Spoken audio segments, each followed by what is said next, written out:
ரொமட்டாய்டில் உங்களுக்கு கண், நுரையீரல் தாண்டி வேறு என்ன உறுப்புகள் பாதிக்கலாம் அப்படின்னு பார்த்தீங்கன்னா, உங்களுக்கு நரம்பு மண்டலங்களில் பாதிக்கலாம். உங்களுக்கு வந்துட்டு அதை வந்துட்டு வாஸ்குலைட்டிக் நியூரோபதி அப்படின்னு சொல்லலாம்.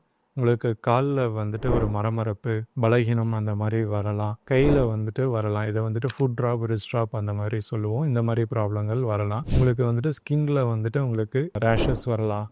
ஸ்கின்ல வந்துட்டு குறிப்பாக வந்துட்டு உங்களுக்கு முழங்கையில் வந்துட்டு உங்களுக்கு வந்துட்டு கொழுப்பு கட்டி மாதிரி வரலாம். அதை வந்து சப்குட்டேனியஸ் நாடியூல்ஸ் அப்படின்னு சொல்லுவோம். இந்த மாதிரி பிரச்சனைகள் வரலாம். ஸ்கின் உங்களுக்கு வந்துட்டு இந்த ஜென்ரலாக வந்துட்டு ஒரு வறண்ட ஸ்கின் அந்த மாதிரி தான் இருக்கும். இந்த ப்ராப்ளம் உங்களுக்கு வர்றதுக்கு வாய்ப்புகள் இருக்குது. இதை தாண்டி உங்களுக்கு இருதய பாதிப்புகளும் வர்றதுக்கு வாய்ப்பு இருக்குது. ரொமட்டாய்டு ஆர்த்ரைட்டிஸ் வந்துட்டு ஒரு சுகர், ப்ரெஷர்லாம் இருக்கிறது, கொலஸ்ட்ரால் இருக்கிறது எப்படி உங்களுக்கு ஹார்ட்டுக்கு ரிஸ்க் ஃபேக்டரோ அதே மாதிரி ரொமட்டாய்டு ஆர்த்ரைட்டிஸும் ஹார்ட் அட்டாக் வர்றதுக்கான ஒரு ரிஸ்க் ஃபேக்டர் தான். நீங்கள் ரொமட்டாய்டு இருக்கிறப்ப ஹார்ட்டுக்கும் உங்களுக்கு ஒரு ஏஜ்க்கு அப்புறம் பர்டிகுலராக எவாலுவேட் பண்ணிக்கணும்.